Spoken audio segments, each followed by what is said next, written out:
If you are seeing this video, it is because your manifestations have been going perfectly wrong.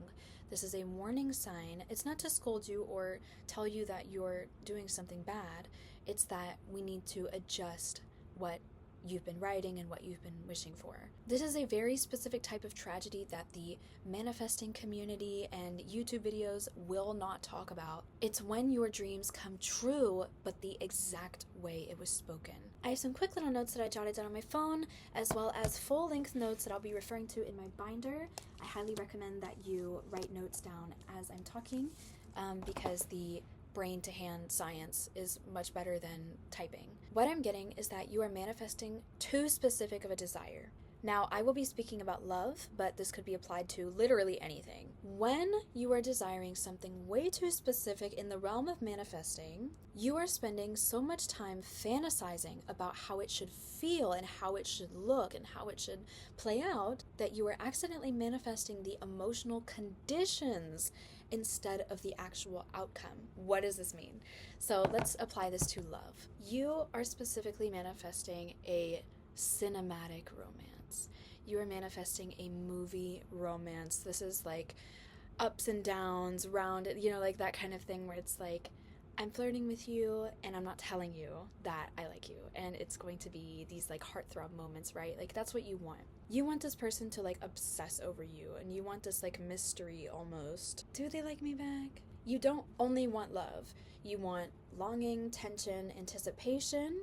There's a dramatic push and pull and there's dopamine spikes. Your manifestations can become dangerous when you are subconsciously focusing more on the physical feeling rather than what you really need in reality. You might think that by manifesting this crazy, like operatic romance that you're manifesting true love, but you're really manifesting yearning without resolution. I'm gonna be real, you're literally manifesting a situationship. And nobody wants that. Like, literally no one wants that. And if you do, please go to therapy. You are actually rapidly manifesting a game, a chase with no commitment. And you might be like, well, yeah, I'm daydreaming of like the climactic moments, but yeah, I want like a steady, healthy relationship. You're not manifesting it. You're just thinking that that will come along with it. You're like, oh, the universe will understand. But sometimes life gives you your manifestations and your wishes and prayers exactly as you word it. It's exactly as you requested because sometimes it won't interpret the spirit of your wish. Something people don't talk about inside of manifestation videos is that manifestations amplify who you really are. And let's say that you're really vulnerable. And in my opinion, from what I'm getting back, if you are manifesting this type of thing, this high intensity romance, but not actually manifesting the real, raw love, the healthy side, right? I think you're deeply afraid of vulnerability. I think you want obsession without certainty because you want someone to almost confess. You want these like heartthrob moments, like I talked about, they're movie moments. You want that to keep going. You keep daydreaming of those moments because if they never fully confess, you're not risking heartbreak. If they confess, and if you confess, you are risking rejection. And so I believe the tragedy that could happen is not that you failed. It's not that you did something wrong. It's the fact you succeeded. Your future self will be trapped in this manifestation that you are doing now. And if this person's truly your soulmate, if you're manifesting a soulmate, a life partner, you're going to fall in love. This is going to be the deepest love. This is going to be the person that you want to spend every breath with, right? Like if you really love this person, this is going to be the most raw, intense feelings you will have. And the emotional suspense that you once adored, you're going to hate. It's going to start hurting you so bad because this idea that you had of love, this like daydream, is going to become unbearable when real love enters the picture. Because you thought this was love, right? You thought your idea was love, but in reality, real love is not so dopamine spikingly heavy, Real love is being able to have those moments where you're just sitting on the couch. You're just laughing together.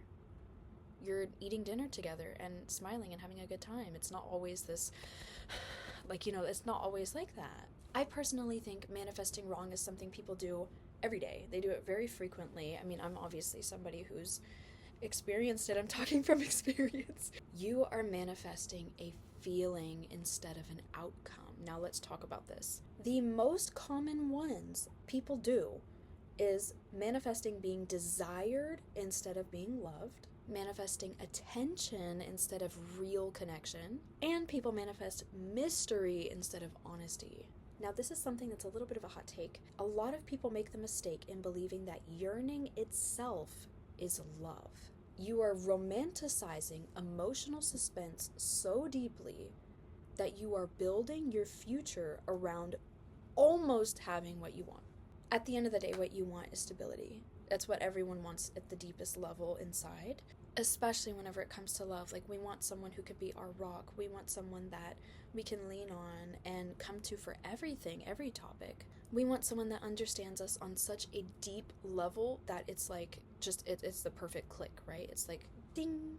But when it comes to this manifestation of love, which I do believe is on its way, I believe it's rapidly coming. I believe your soulmate will be here very, very soon, faster than you can handle.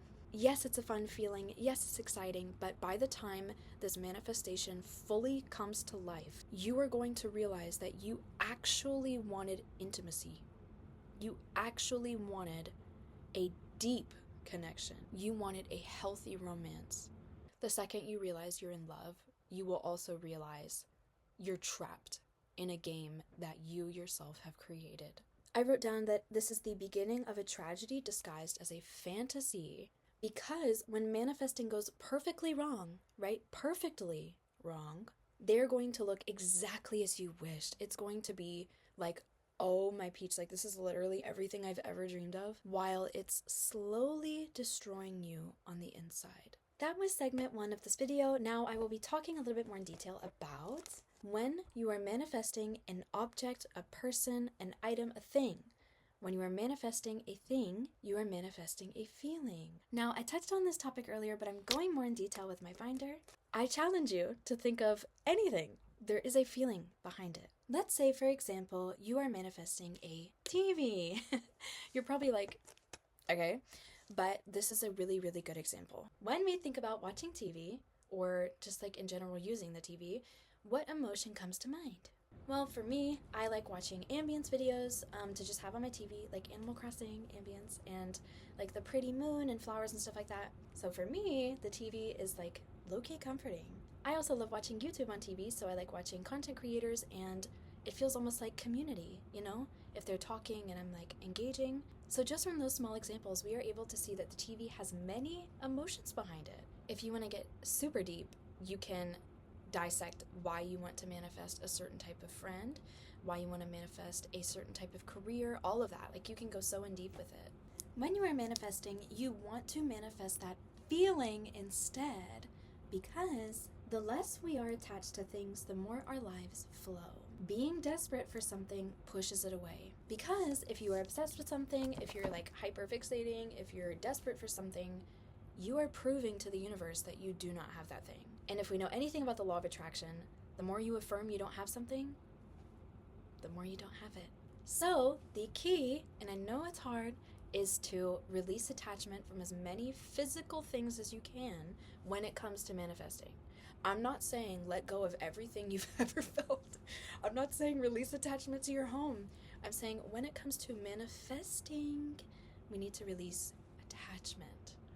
That cute guy you like may not be the one, but you still want him, right? If you are trying to manifest him specifically, say this instead, okay? This or something better manifests for me in perfect ways. So instead of being like, what's a guy's name? I want Bruce. You could be, I don't know any Bruces. Instead, you could say, Bruce or someone better manifests for me in perfect ways. So the less obsessed we are, the less clingy we are with one person, one thing, one object, the more room we give the universe or God or spirit, whatever you want, because this is a global channel, the more room we give for what we really need to flow in. Now, you can keep manifesting that crazy romance, right?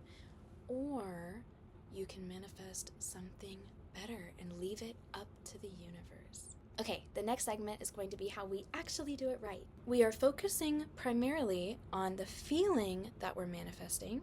Now we understand the root of our manifestation, the root of our wishes, the root of our prayers, and we can focus on that. Really try to find the deepest meaning in this. Sometimes manifesting normalcy and stability is what you genuinely need to be okay. Manifesting a nice routine, manifesting a close friend, just one close friend. That is so much better than manifesting a situationship. Bestie, I want you to listen to me. You're seriously manifesting a situationship. I'm sorry. I need to compose myself. I'm sorry. And one little quick last thing, this is the last little comment I'll make and then I'll wrap this up.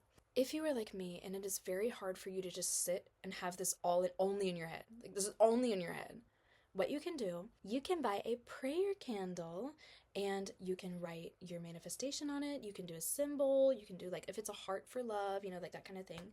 And you can just watch it. And different colors have different meanings. You can look it up. There's so much stuff about prayer candles and their color meanings. The entire time that candle is burning, I'm subconsciously praying. I'm subconsciously manifesting because it's like, I see it and I know that that's what my brain is doing.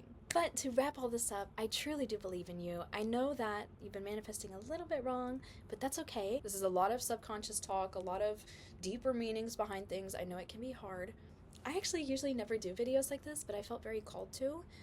If you would like to see more videos like this, please comment below because I am so willing.